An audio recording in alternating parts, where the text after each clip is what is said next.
The Scottish Government has a patchy record of disclosing evidence when asked to do so.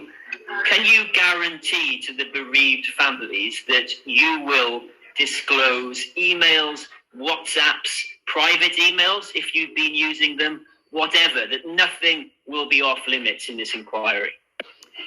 I think if you understand statutory public inquiries, you would know that even if I wasn't prepared to give that assurance, which for the avoidance of doubt I am, then I wouldn't have the ability. This will be a judge-led statutory public inquiry.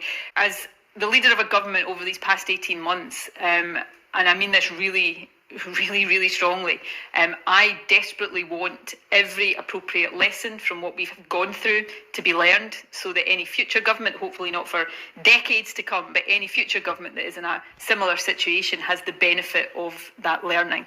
Messages wiped, suggesting that some of her WhatsApp messages were manually deleted from her phone, there seems to be a distinction there as to how easy it will be to retrieve those.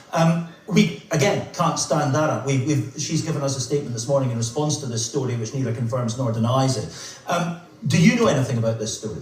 I do absolutely know about it, but I'm not going to comment on those matters because we're presently engaged in a legal battle to get our hands on material. What I will say is that the Scottish Government has had an army of lawyers based down here in London watching the evidence, seeing the disclosure of evidence and knowing exactly the legal arguments that have been going on in order to obtain the material of the UK Government and the Cabinet Office. They've had up to 2 years to prepare for this. On the 11th hour, to turn up at the inquiry and say we don't have anything, to tell us 48 hours beforehand to say we don't have anything is not good enough. And that is why it was so robust. That's why counsel to the inquiry was so robust in terms of its presentation and the demands for this information and evidence, saying they are on a stopwatch and it is unacceptable to treat the bereaved families in this country in this manner. Okay, I should just add Nicola Sturgeon's statement. She'll continue to provide all information requested by the inquiry that she holds and will continue to cooperate fully with both the UK and Scottish court inquiries. Well, that she holds. What about the material that's been deleted? We want answers. Well, why delete it? 27th of May 2020, she stood up in the Scottish Parliament and said there was a public inquiry. An order should have gone out immediately to say no destruction of any evidence anywhere.